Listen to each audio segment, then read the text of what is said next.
move on and get into the game. It is Tottenham against Brentford. It is the Thomas Frank derby, and this is your predicted lineup in terms of injuries.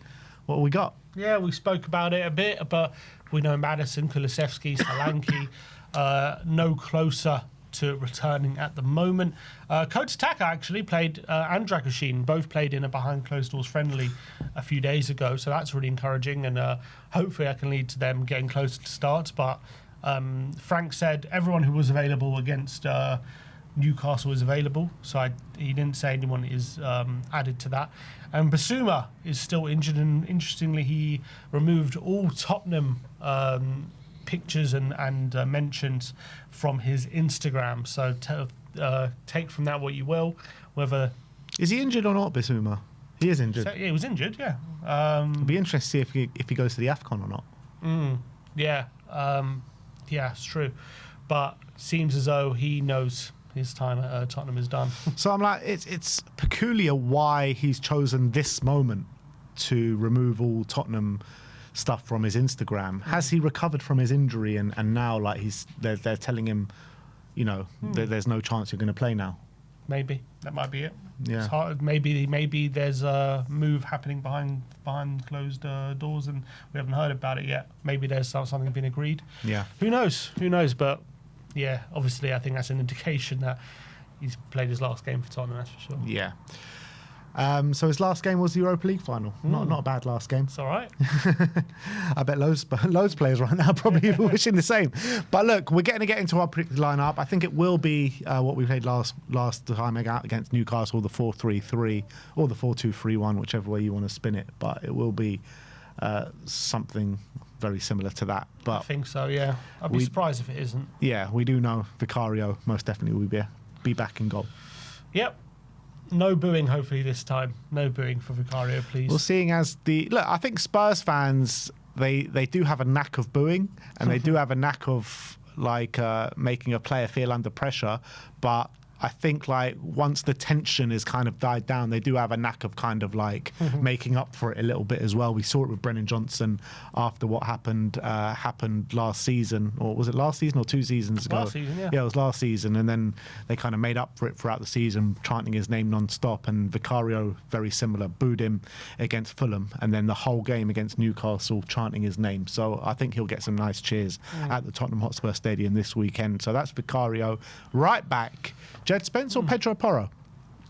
See, I think we need Porro in this game. I say that a lot, but again, set pieces is going to be so crucial. I think we just need his delivery. We need that quality. He's not been. To be fair, he's not been providing it recently. So to say we need it, I can't really sit here and say we need how he's been playing recently. That's for sure. But I think we do need him in this game. We need him at his best. Put it that way. Whether he's going to hit that, I don't know. I also feel like the doggy has played the last few, so I actually think he might get a rest in this one. I've got a feeling. When's the last time a doggy got rested? Before PSG? Was it before PSG? Has he not rested since? He played a left back against what game was it? Oh no, he played a left back against PSG. So the last game, PSG Spence played. yeah. So it was PSG. Yeah. No, we've only had 2 games since then. Yeah. So PSG, he was on the bench and he's started the next 2 games. Where Spence hasn't started the 2 games after that. Yeah.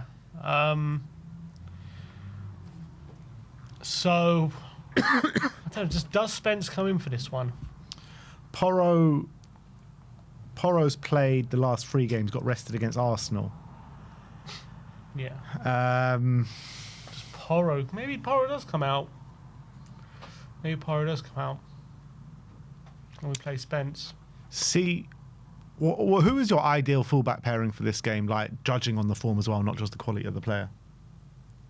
I still want to see Porro and Doggy, to be honest. If fitness isn't an issue, I still want to see a Doggy and Porro. I think as well, he's got Kevin Sade to deal with on that side, because you imagine they'll go Sade, Igor Thiago and Utara back after Thiago's rested, and I think both of them are such dangerous transitional threats with Utara and Kevin Sade. I do worry a bit for Porro. I get that, but at the moment our only source of attack is a cross in the box. So you're basically taking away Porro from that. And Yeah. can Spence do that? I haven't seen any evidence that Spence puts crosses in. Yeah, it's true. Yeah, That's the thing. bit of give and take both sides, though, isn't it? Are you Defensively and offensively. Are you more worried about Brentford exploiting Porro, or are you more worried about how we're going to be able to attack? I think I'm equally worried about both, to be honest. I don't know which way to go on this, to be honest. Let's go Porro and a doggy then. I do feel like Spence is going to play, though. But I also do feel like Spence is going to play. So where's Spence playing? Is he playing right back or left back? Left back. All right, fine. Let's go Porro and Spence then. I feel like he's going to rest one of them, yeah. I feel like Spence will come in. And also, Spence was actually quite good against PSG, so give him a go again. Yeah, and look, let's not get it twisted. Both the last 2 games, I think, from Porro and Udogie have been really poor. Mm-hmm. So it could be either or. We know Romero and Van de Ven will be our 2 centre-backs going into this game. Romero, obviously, getting us out the slumps at Newcastle. Van de Ven got rested in that game, so he'll be nicely rested for this one. Up against Igor Thiago, one of the informed strikers in the league at the moment. Big lump up front, so they're going to have their work cut out for him. But yeah, it's hopefully having Van de Ven there, stopping, I think, what Brentford's biggest threat is, which is that pace in behind, which that's where they get a lot of their goals. So yeah. Van de Ven's going to be crucial. Yeah, absolutely. So that's the back line. Now it's the weekly conversation about the midfield. What midfield do we play in this game? So Paulinho didn't play midweek, did he? Yeah. Did he play at all? No, he didn't come on. Didn't even come on. So does that mean he's going to start? Bentancur. I want to see a game without Rodrigo Bentancur. The midfield I want to see is Paulinho, Bergvall, Xavi. That's what I want to see. Gray didn't get a minute, or he came on against Newcastle, did he? Yeah, does he get a start again after poor against Fulham, though? Good against PSG. Came on. Is he involved to start? Bergvall started the last 3. So does he get rested? Obviously, Xavi. Surely Xavi gets a start in this one. Surely.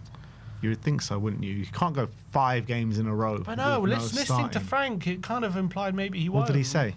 He was just asking. He was asked about Xavi, and he was like, "Yeah, he's struggling to acclimatise. Obviously, we think he's got unbelievable potential, and he's not the first player to struggle, but we think he can be that playmaker for us. But he's still, adapting.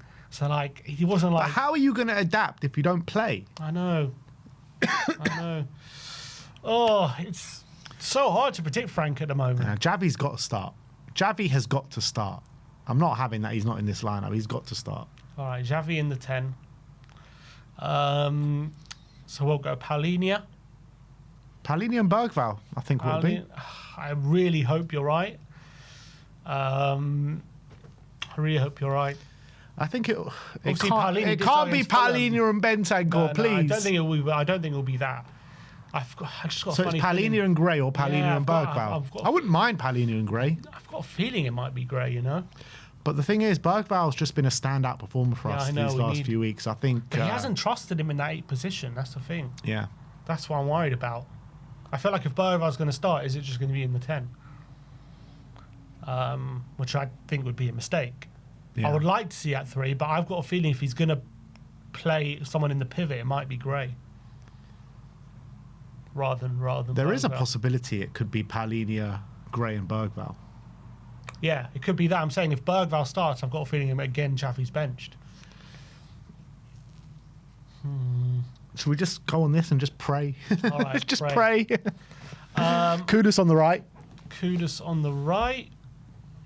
Now Johnson started in midweek, but yeah. So you got Tell. You got Odebear. I thought Tell did all right when he came on. I think for me, if it was up to me, I would start Tell. He was singing Tell's praises.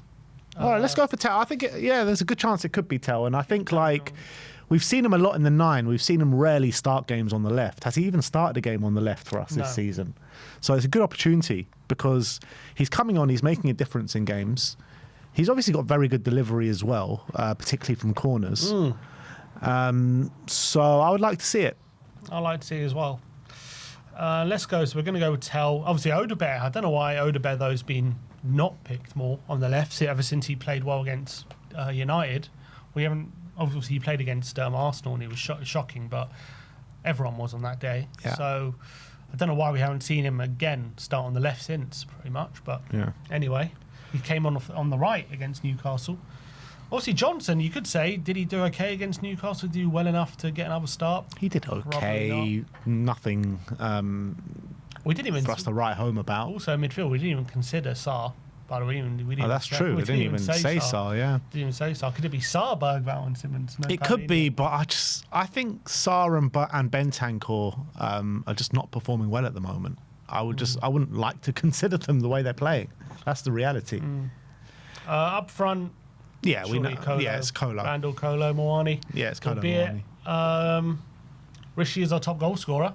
He is our top goal scorer, but he just leaves you feeling frustrated more than anything after games you watch him play. Feeling frustrated. Does he leave Frank feeling frustrated though? Yeah, he was actually talking. So. He was comparing.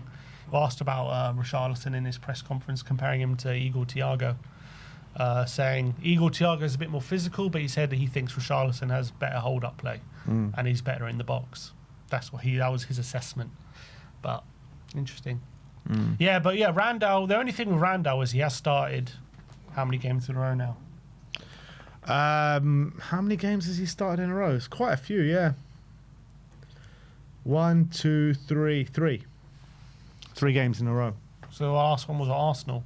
He started on the bench for Arsenal. He was on the bench for... No, he started against Man United and got taken off at half-time, didn't he? He got taken off how long our last game? 77. Yeah, so he's had a bit of a rest. 10 minutes, yeah. Yeah, so I think he should be all right to start. Yeah. So, yeah, just lock this lineup in. We're going to go for Vicario in goal, Porro right back, Spence left back, Romero and Mickey van der Ven, Paulinho and Bentancur on the double pivot with Xavi Simmons in the 10, Tell on the left, Kudus on the right, and Kolo Muani up top. Go brave, Frank. Come on. Go brave. Go attacking. Take the game to them. We're losing anyway at the moment. I really hope we see something like this if we're going to go 4-3-3. Yeah. So if this is the lineup, what is your score prediction? So 2-1 Spurs. You gonna stick with it? Yeah. If that's the lineup, I think we can beat them. I really do. But I'm just worried he's not going to do this. He's going to go a bit more conservative. Yeah. Well, I'm going to go 2-1 to Spurs as well. Let us know your score predictions. Let us know your predicted lineups in the comments as we